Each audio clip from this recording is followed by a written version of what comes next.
Suatu malam, perut wanita ini mengalami kontraksi. Itu tandanya bayi yang ada di perutnya bakal berojol. Padahal dia berada di dalam kontainer di tengah laut.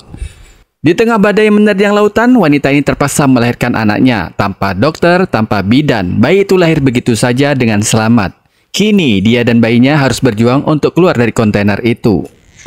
Di dalam keputusasaan wanita ini, dia ingin mencoba mencurahkan semuanya pada suaminya. Namun saat ingin ditelepon, tiba-tiba HP-nya error karena layar LCD-nya yang pecah. Sepertinya sudah tidak ada jalan keluar lagi.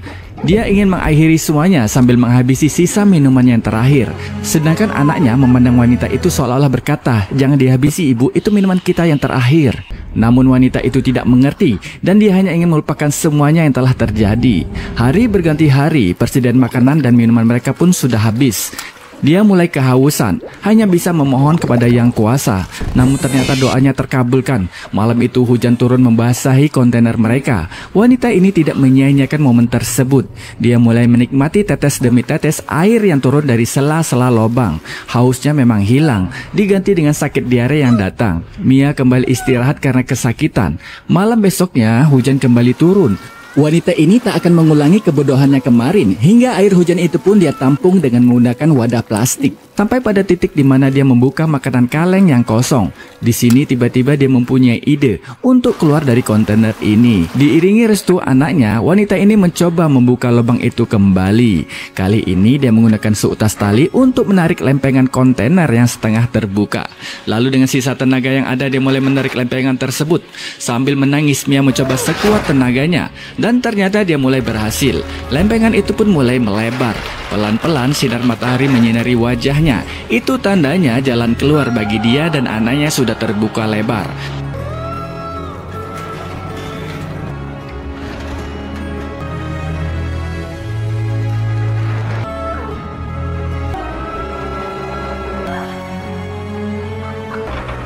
Dia pun tertawa bahagia sambil memandang anaknya. Ini pertama kalinya wanita itu menghirup udara bebas dan melihat pemandangan laut tanpa batas di depannya. Sepertinya perjuangan wanita ini belum selesai, tapi paling tidak dia dan anaknya bisa keluar dari tempat yang sangat panas dan pengap itu. Saat wanita itu keluar, barulah dia sadar kalau mereka jauh dari daratan. Tapi kabar baiknya, mereka bisa menghirup udara segar dan hangatnya sinar matahari. Hari-hari dijalani Mia dengan berbaring sambil menahan lapar. Namun saat Mia mengganti popok anaknya, tak sengaja dia melihat kalau kotoran anak yang dibuangnya ke laut tadi mampu memancing kedatangan ikan-ikan di laut.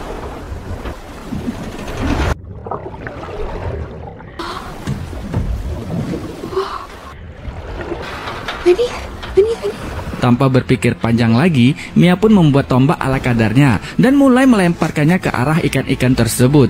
Namun beberapa kali dia mencoba, usahanya itu selalu gagal karena ikan-ikan itu terlalu gesit.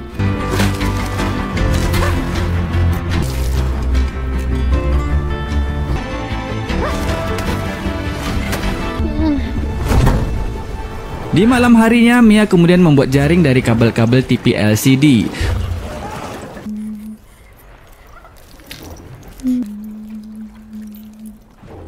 Setelah jaring itu rampung, langsung saja ia gunakan untuk memancing ikan dan ternyata cara ini berhasil.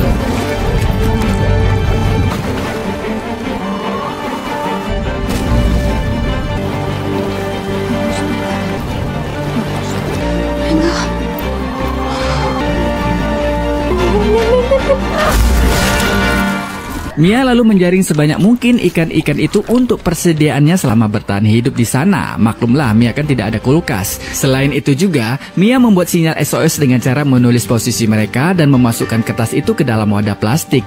Dan setelah itu dia tebarkannya ke dalam lautan.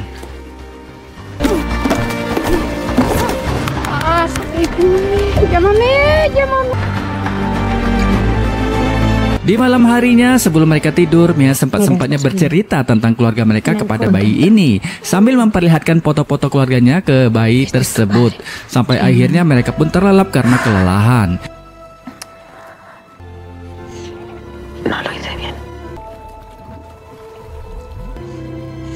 Suatu malam, Mia dikejutkan oleh tangisan bayinya. Sepertinya bayinya ini kedinginan. Takut anaknya sakit, dia pun langsung membuat api unggun dari sisa barang yang ada. Di sini Nia meyakinkan bayi dan dirinya kalau pertolongan sebentar lagi akan datang. Walaupun dia tahu kalau debit air di dalam kontainer itu semakin tinggi. Itu artinya waktu tinggal dia bersama bayinya di dalam kontainer itu segera habis.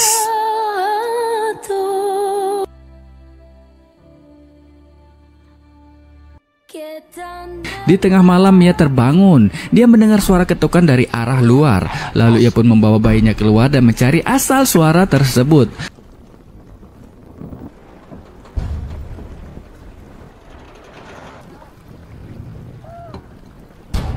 Ternyata sumber suara itu berasal dari wadah plastik pesan SOS yang ditebarnya tadi siang. Di waktu bersamaan tiba-tiba HP Mia berdering. Dia berhasil mengangkat HP-nya dan ternyata itu panggilan dari suaminya, Nico. Nico kemudian berbicara dengan Mia dengan nada tertatih-tatih. Rupa-rupanya Nico baru saja ditembak oleh tentara rezim gara-gara melarikan diri dari tahanan, membuat dirinya kehilangan banyak darah. Maka dari itu, di kesempatan ini, Nico pun mengucapkan selamat tinggal untuk yang terakhir kalinya kepada Mia. Sebelum meninggal, Mia memberitahukan kepada suaminya kalau bayi yang dia kandung ini sudah lahir dan diberi nama Noah. Bagaikan mimpi, Nia benar-benar syok mendengar kondisi suaminya yang sedang sakaratul maut. Dan akhirnya panggilan itu pun terputus gara-gara HP Mia lowbat.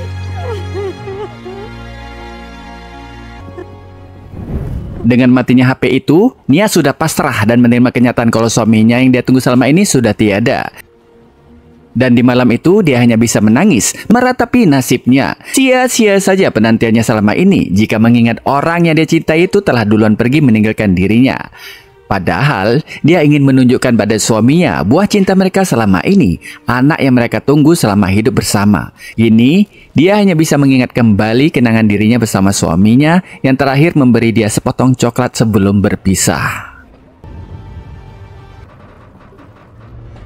Di hari berikutnya atau tepatnya hari di mana air sudah menyentuh batas maksimum kontainer, Mia mulai membuat rakit untuk berjaga-jaga bila saatnya nanti kontainer itu bakal tenggelam.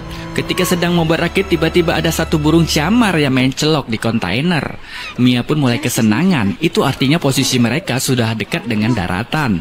Di malam harinya Mia mendapati kalau kontainer ini sudah mulai tenggelam.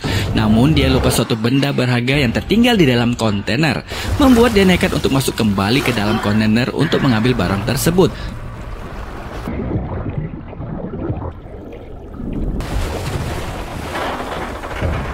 Saat hendak mengambil barang tersebut, tiba-tiba kaki Mia tersangkut tali, sedangkan bayinya yang berada di atas rakit mulai tersapu ombak. Saat kontainer tersebut tenggelam, Mia segera memotong talinya dan segera kembali ke permukaan.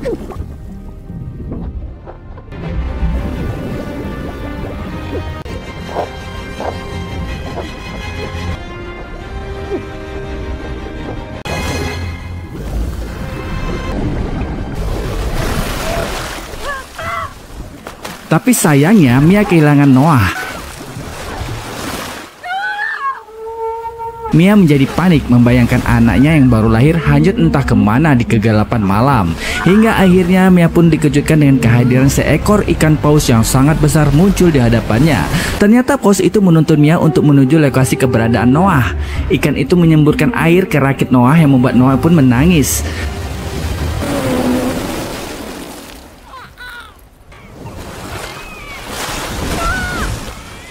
Mendengar suara tangisan anaknya tadi membuat Mia pun langsung mendekati putrinya itu. Di titik ini Mia sangat bersyukur karena berhasil menemukan anaknya tersebut. Tetapi persoalannya sekarang dia tidak bisa naik ke atas rakit karena ukuran rakit itu terlalu kecil baginya. Mia hanya sanggup memegang rakit itu dan mengikat kabel yang panjang. Di pagi hari, Mia mulai kelelahan dan kedinginan. Sebelum dia tenggelam, Mia sengaja membuang sisa-sisa ikan ke laut agar burung camar mendekati rakit anaknya ini. Sedangkan di sisi lain, sepasang nelayan dan anaknya terlihat sedang menjaring ikan dengan santainya. Lalu istri nelayan itu pun tak sengaja melihat sebuah rakit yang dikelilingi oleh banyak burung camar. Tanpa berpikir panjang, mereka pun langsung mendekati rakit tersebut dan setelah diangkat ternyata isinya adalah bayi yang bernama Noah.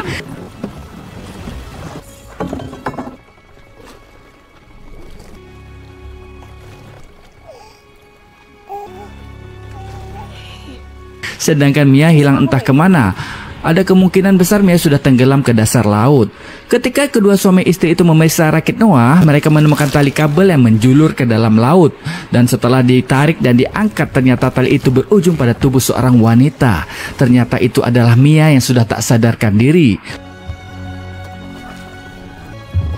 Pasutri itu langsung gercep menolong Nia. Mereka melakukan VCR sambil menekan-nekan dada Nia. Mereka hampir menyerah, namun setelah melihat wajah bayi itu, mereka jadi semangat kembali untuk menolong Nia.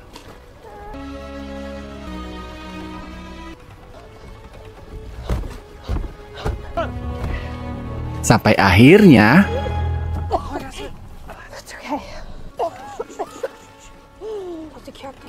saat dia sadar, hal pertama yang dilakukan Nia adalah mencari bayinya. Dia berkata, "Mana bayiku? Mana bayiku?" Istri nelayan itu pun langsung menyerahkan Noah ke ibunya. Dan tidak disangka ternyata nyawa ibu dan anak ini bisa selamat. Padahal berminggu-minggu mereka mengapung di tengah laut dengan kondisi yang memprihatinkan. Mustahil mereka bisa hidup kalau bukan izin yang kuasa. Dan pada akhir cerita, Mia dan bayinya itu pun dibawa langsung ke Finlandia. Dan cerita ini pun berakhir. Inti cerita ini adalah perjuangan orang tua terhadap anaknya melebihi nyawa yang mereka punya. Dan percayalah, badai pasti berlalu. Gue Duan Blur, bye. Jangan lupa subscribe.